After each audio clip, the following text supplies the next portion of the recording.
What's going on, everyone, and welcome back to Jam with Jock. A lot of you guys have been really enjoying the content lately, which has been more focused on time-saving hacks and production techniques, and more importantly, utilizing Ableton stock instruments and effects. So today we're going to be walking through a stunning piano rack that you can have saved in your default preset, ready to go every time you want to use a piano. So let's go ahead and open up Ableton and let's get started on this piano rack. Now, I must confess before I start this lesson that I am a humongous hypocrite for making this video in the first place, because I am a huge sucker for buying the latest and greatest VSTs and effects when Ableton has an amazing array of sounds already. So this video today is just as much for me as it is for you guys. So we'll start first by using this track as an example. And as it currently stands, I have Arturia's Piano V2, which sounds decent, but I think we're going to be able to make the stock Ableton one sound even better. So I'm just going to create a MIDI track and we're going to drag Ableton's grand piano in, and it should be in packs. You can just search for it, it's much easier. I've got mine favorited in instruments because I find myself using it a bit. So we'll start by throwing on this piano, and it's quite low in volume, so we're just going to go ahead and turn it up, and I'll play you guys the piano first, and we'll hear what we're working with.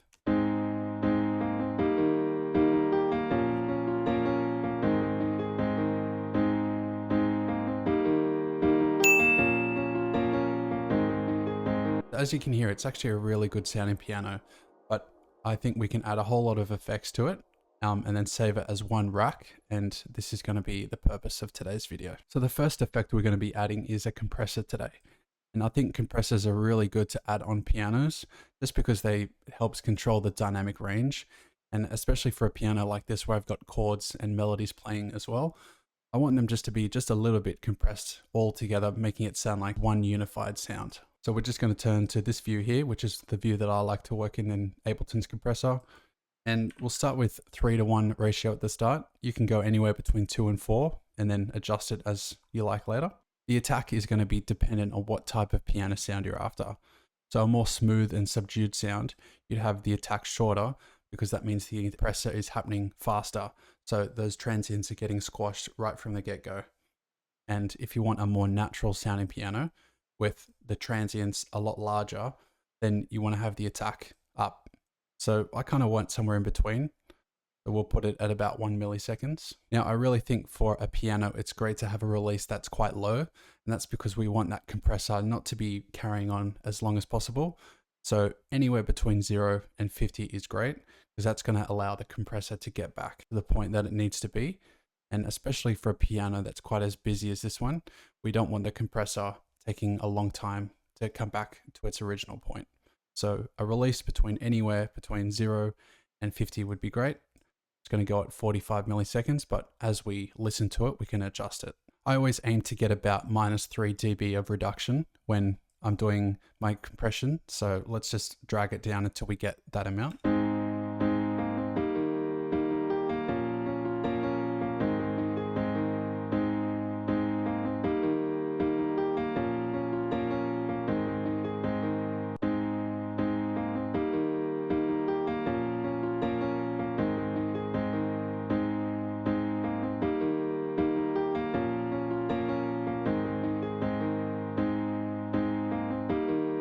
So I kind of like the attack when it's a little bit longer. So that's what I think I would suggest to you guys. Just tinker with these settings and what sounds good to you, then I would go with that. So I'm going for about 13 milliseconds of attack. That's just helping it sound a lot more natural.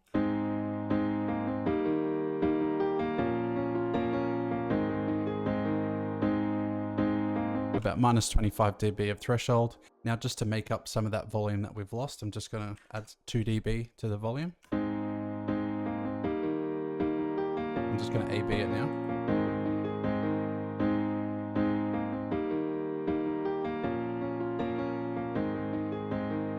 All right, so that's a great starting point. The dynamics are more controlled. And now let's start adding some more effects and getting it sound a little bit more larger. Drum bus is one of my favorite Ableton effects to throw on anything. Just because it says drums, don't be fooled by that. You can throw it on whatever you want. And almost every time it sounds great from the start. So we'll see how it sounds. All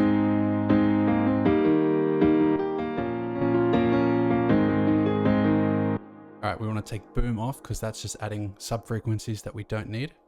I like to have the crunch down at about 5%, and then we can take the drive up to compensate for that. And we can take that to about 25%. So this is the drive that's being fed into the input. And then our crunch here is the distortion. So that'll impact the mid to high frequency range. I like to have it low for a piano because I want that more natural sound and I don't want the piano being too distorted. The damp knob's great if you want to filter your piano. I like to have it all the way up, and then I can always, if I want to dampen it or lo-fi it, I can always have an auto filter or EQ doing that later. So just for a default preset, I just like to have this all the way up, and then yeah, I can always adjust that later with a filter or EQ. The frequency we want all the way down, that's just for the sub layer. Drum bus is great for having an inbuilt transient shaper. So if you're looking for a more snappy piano, then just drag this to the left.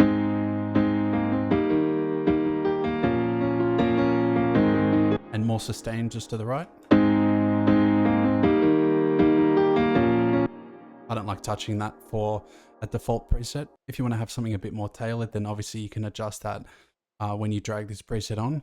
But I think it's just really important to have just basic settings as your default preset. And then you can always adjust these more specific settings when you're making a specific type of piano. Definitely want this on a soft clip because again, we don't want too much distortion.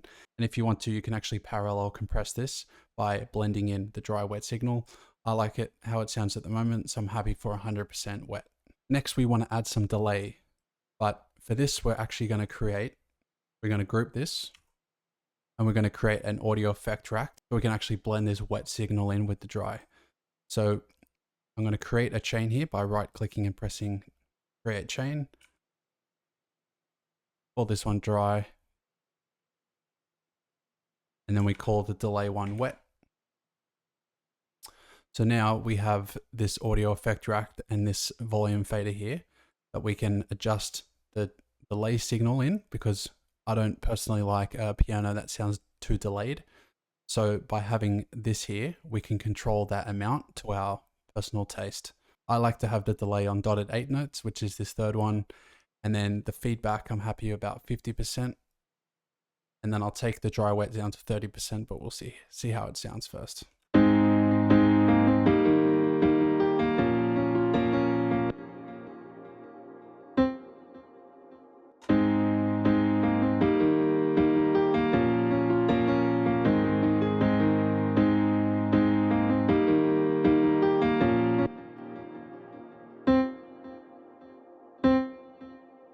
I'm happy with that amount there. I think just the most important thing is the delay isn't carrying over to the next notes, especially for chords like this where they're playing quite quickly and we have melodies in there as well.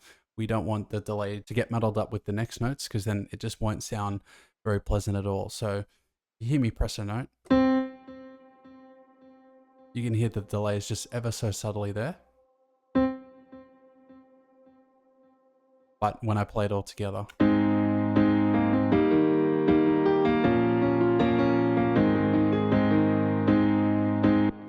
you're not hearing that delay as such. So that's doing a great job of giving the piano lots of nice movement.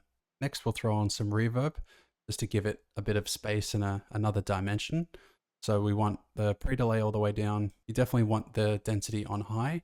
It does take more CPU, but it gives a better quality reverb, which is definitely something that you want. So the decay and dry wet, I like to just blend in by taste. So I might try and start at 3 seconds, around that, and then take this dry wet down.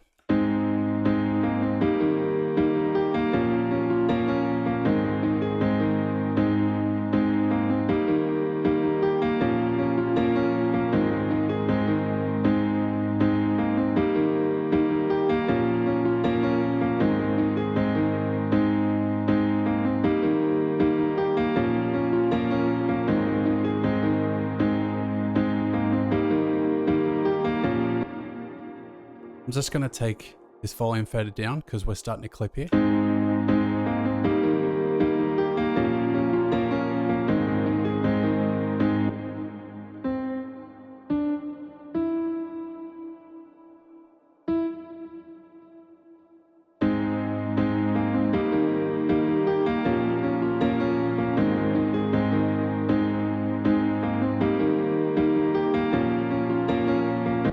So we have to be careful here because we don't want the piano to be too washed out. So I'm very happy with the dry wet to be anywhere between 0 and 40%, as long as that decay isn't too high in seconds.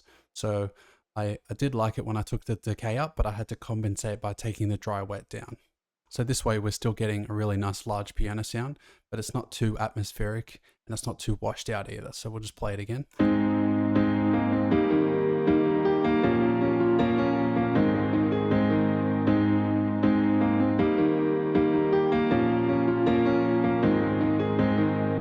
So I'm happy there at 4 seconds of decay and at 32% dry wet. All right, I think it's very close to the sound that we're looking for.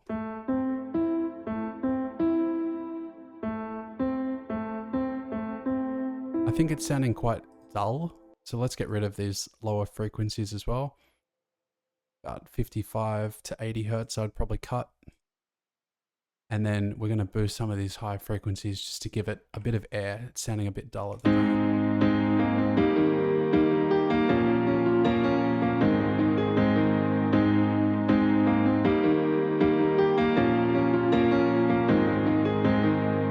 So that's a really great starting point, I think. It's got all the effects that you need to get going, and to have this saved as a default preset rack, I think is going to be a really efficient change to your productions. So let's go ahead and listen to the piano that I had first. And I'm just going to put all these same effects on. I've got my Piano V2 here by Arturia, and we'll listen to which one we think sounds better. So we'll play Ableton's piano first.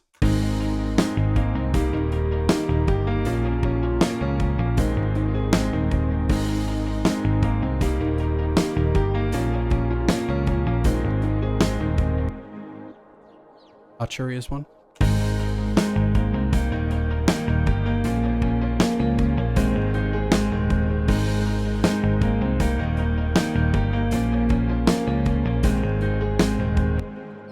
don't know about you guys, but I think the Ableton's one sounds a lot better, to be honest. It just really shows you that with a couple of effects, you can really get the Ableton instruments to sound really great in the mix. So all that's left to do is Command A to highlight all, group it, and now we can press save here.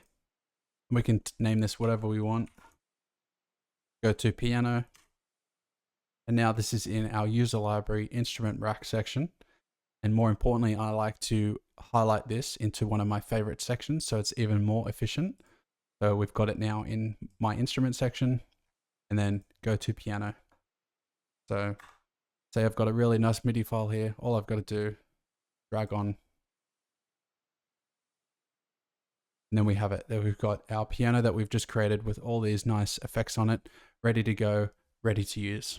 As I said at the start, this is just as much of a lesson for me as it was for you guys. And it really showed me when we A and B'd the Arturia's piano with the stock Ableton piano there, that it just sounded even better. So I really think getting to know your effects and knowing what to use is going to be the best thing that you can do in your production career. Really hope that you enjoyed following along with me in the video and that you were able to create this same piano rack at home. And if you learned something in the video, I'd really appreciate it if you could hit the like and subscribe button. As always, thanks so much for staying to the end of the video. If you had any questions about this video in particular, or some video suggestions for the future, please drop them down below and I'd be happy to get back to you guys. If you wanted to keep watching my stuff, I'll put my latest upload just up here. Until then, I'll see you guys in the next one.